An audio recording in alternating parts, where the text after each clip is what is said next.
Welcome back to another episode of Badass Direct Sales Mastery. I'm your host, your direct sales dom, Jennie Bellinger, helping you whip your business into shape. And today's episode is all about moving into leadership and leading when you don't feel ready. So I wanted to share this because this is something that I'm literally going through at this moment and have been dealing with some of these feelings for a few months now. So I wanted to start with talking about why most leaders struggle after their first initial growth phase. And it happens because the skills, the mindset, and strategies that help them to grow are often not the same ones that are needed to sustain and scale that growth. And here are the top reasons why. First of all, those leaders are still operating as if they are a top seller and not a leader. They're in sales positions. Now, if you're familiar with the corporate world, this happens all the time. The top salesperson gets moved into a managerial position because they think, well, this person knows how to sell, so they know how to teach others to sell. And that isn't always the case. Sometimes the salesperson is best left in the sales position. But in network marketing, we don't get moved to that. Well, sometimes we do, but mostly we earn our way into it. And so, what this often happens is we've done a lot of personal effort. We've been hustling and selling and enrolling and hustling and selling and enrolling and hustling and selling and enrolling. And over time, what that does is it begins to grow a team. But in order to really begin to scale that team, leaders have to shift from doing to developing. And this transition can be really hard if they don't know how to coach, delegate, or inspire other people effectively. The second thing that stands in the way of leaders and their growth is that their mindset hasn't evolved into their role. They may still be thinking, if I want it done right, I have to do it myself. So oftentimes they will be the person who does all the things. And I've got to be honest, this is something I struggled with in the past. It was something that I did quite often many years ago because I didn't yet trust others. The other thing that may happen in somebody's mindset who hasn't fully moved into like true leadership is they're afraid of being seen as bossy or pushy. But what ends up happening is those limiting beliefs sabotage leadership before it ever really begins. The third thing that leaders struggle with is they don't know how to identify and develop other leaders. They look for the eager team member and not necessarily the qualified one. They don't know how to spot coachability, drive, and consistency. So they just keep investing in people who aren't truly ready to lead. The fourth thing that happens that leaders struggle with is that there are communication gaps within the team. The leaders are unclear, they're inconsistent, and they don't necessarily tailor their communication styles to match the different disc personalities or disc behaviors who are on their team. And so what happens is there's misalignment, frustration, and even disengaged team members. Now, I will say this is something I'm working through right now, and I'll tell you that story in just a moment. The next thing is that leaders haven't necessarily built their leadership identity. They're still winging it instead of stepping fully into their role as a badass, respected, visionary leader. Without that identity shift, they are second guessing their decisions and they actually lose influence in those times. Now, the other thing that happens is they don't have clear systems or culture. So a leader will hit a ceiling because they're trying to manage growth. Well, the best analogy is duct tapes and post-its, right? This is not a duplicatable system, right? You can't go through and teach people what you're doing if you don't even know what you are doing. So without a duplicatable system or a strong team culture, growth is going to stall and turnover will increase. And finally, many leaders struggle because they fear losing the momentum they once had. Ironically, they really cling to what used to work instead of embracing new strategies that match the next level of leadership necessary. Now, as leaders are moving through, some of the mindset issues that they're dealing with really come from a myth of most people believing, or leaders or aspiring leaders believing that they have to be fully ready to lead. But really, the myth behind being fully ready to lead is this: you have to know everything, have it all figured out, and feel 100% confident before you can step into leadership. And that's total BS. And here's why it's a myth. First of all, fully ready is a moving target. Leadership is truly growth in motion. Every time you level up, there's something new to learn. There's a new skill, a new behavior, a new mindset. And if you wait until you feel perfectly prepared, you'll be waiting forever, and your team will stay stuck. Secondly, confidence doesn't come before leadership, it comes from doing it. The belief that leaders are born ready keeps people sitting on the sidelines. It is complete and utter bullshit, because here's the thing: all of us were born with the same skill set: sleep, eat, cry, pee, poop. That's it. That was our whole skill set when we were babies. So that means that if someone is a great leader, they learned it along the way. It is a skill. So, really, the truth is, real confidence builds when leaders take messy, courageous action, even if their voice shakes, or they forget what they were going to say halfway through, or they make a mistake. It's okay. It's totally okay, because there aren't natural born leaders. We've all made mistakes along the way. Also, this fully ready myth fuels imposter syndrome. Leaders think, if I don't know how to coach everyone, I'm not ready. If my team isn't crushing it, I'm not a real leader. If I still get nervous talking to people, I'm not leadership material. But here's the badass truth: you're not supposed to have it all figured out. You just have to be willing to figure it out alongside your team. Great leaders will also grow through the challenges. The best leaders aren't the ones who avoided struggle. They're the ones who showed up during the struggle and shared the lessons afterward. Your team isn't looking for perfection. They are looking for someone real that they can trust. And let's keep it real. Nobody's perfect.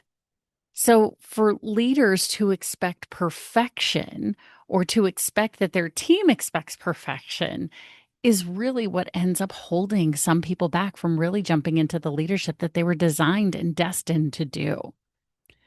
So, ultimately, the bottom line is, you become a leader by leading. Not by waiting, not by overthinking, not by earning a gold star from your upline. Trust me, I've earned plenty of those. That's not what made me a leader. You're never fully ready. You just decide to show up and grow into the badass leader that your team needs. Now, if you don't have a team, or even if you have a small one, or maybe you've got a big one, the first team you have to lead is yourself. Leading yourself first means becoming the kind of person that you would want to follow before you expect anyone else to follow you.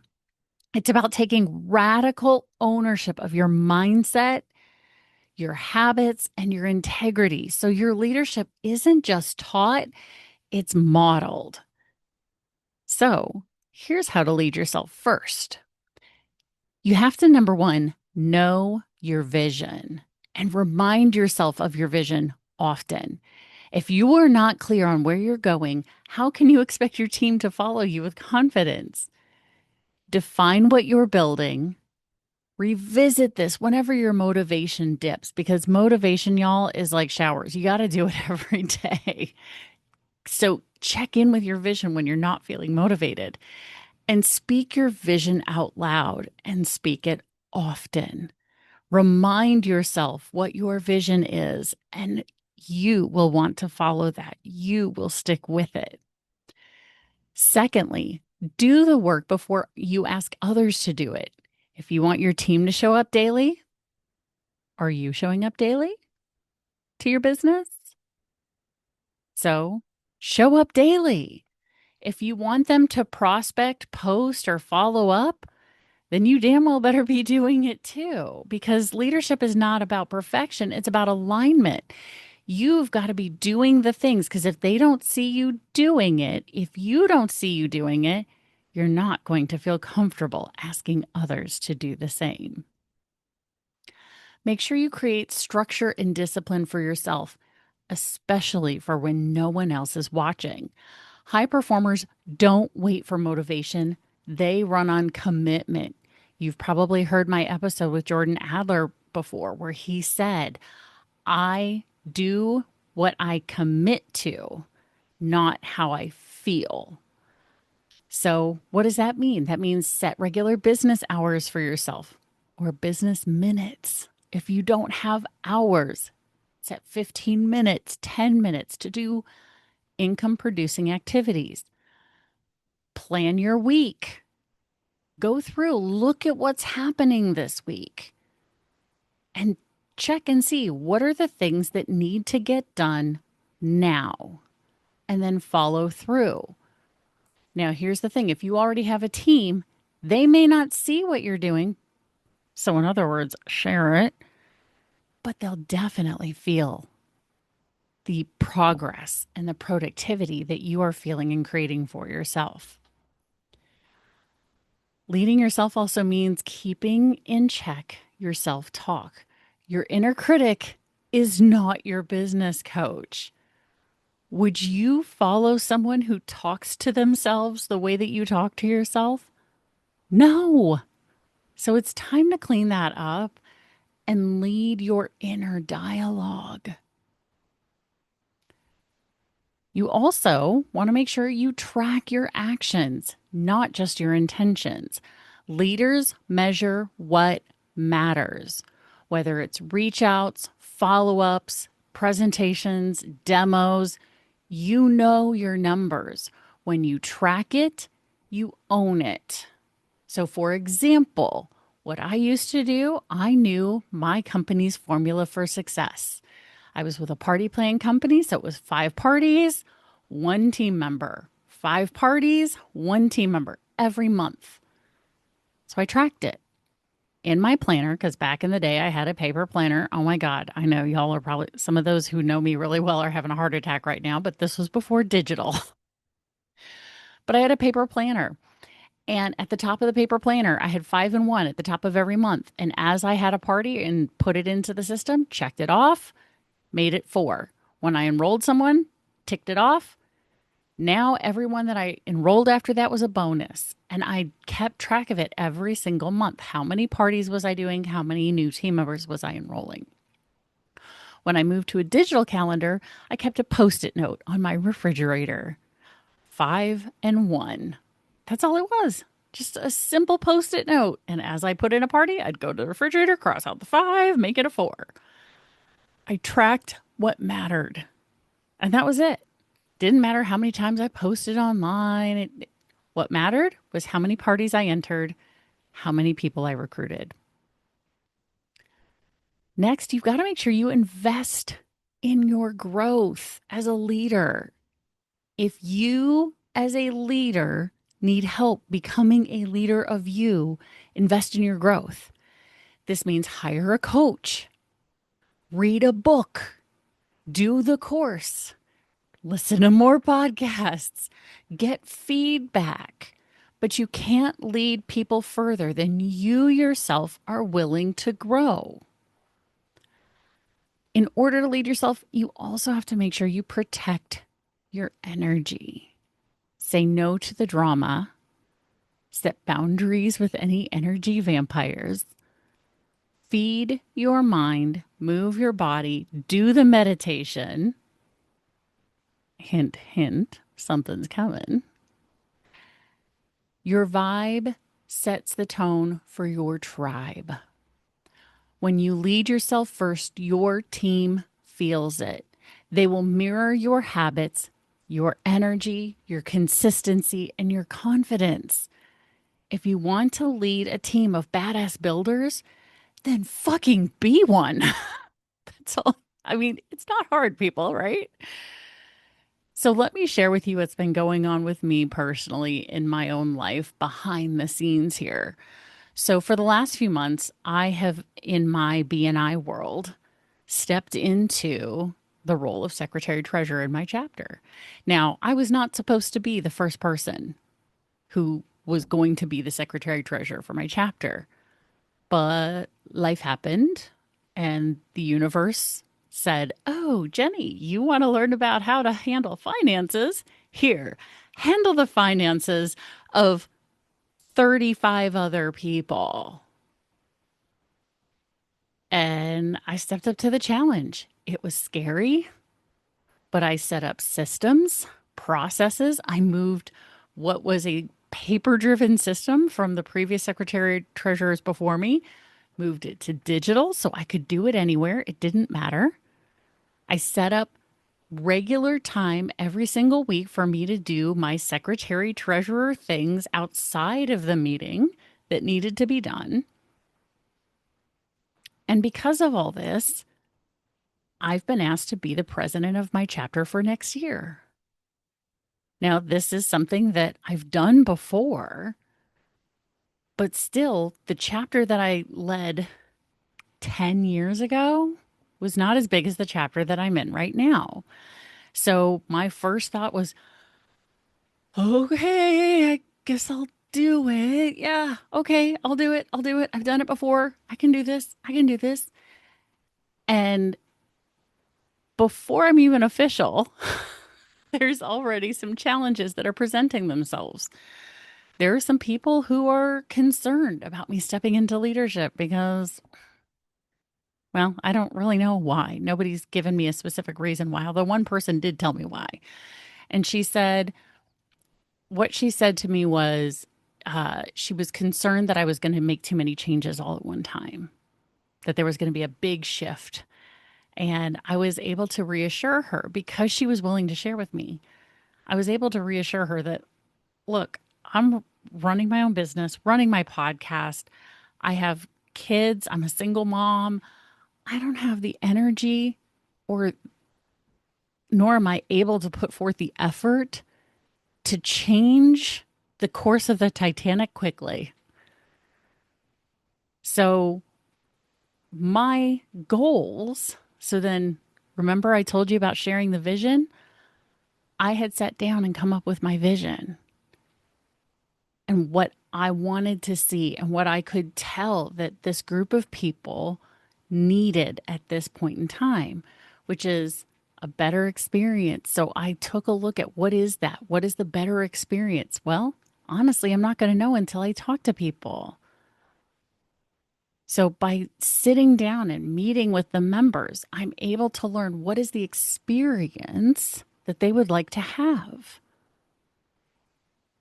Well, hopefully you as a leader will do the same with your team members. What is the experience that they want to have in this business? What is it that they're looking to accomplish? Right?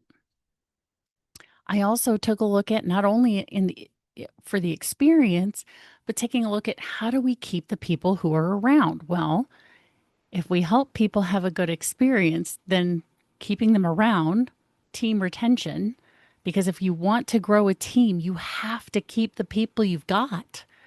You can't have this rotating door of one in, one out, one in, one out, one in. There will never be growth if that's the case. So by working on the experience first, retention, fingers crossed, will improve. And then we can look at growing. And here's the really key piece, because what I'm about to say is as true in network marketing as it is in a BNI chapter. Growth for the sake of growing is not helpful. What is helpful is looking at who are the people in the group who need others around them in order to be successful, and who are those specific people that they need in order to be successful. So in the case of BNI, it's taking a look at the members and seeing who has a number of referral partners who can support their business.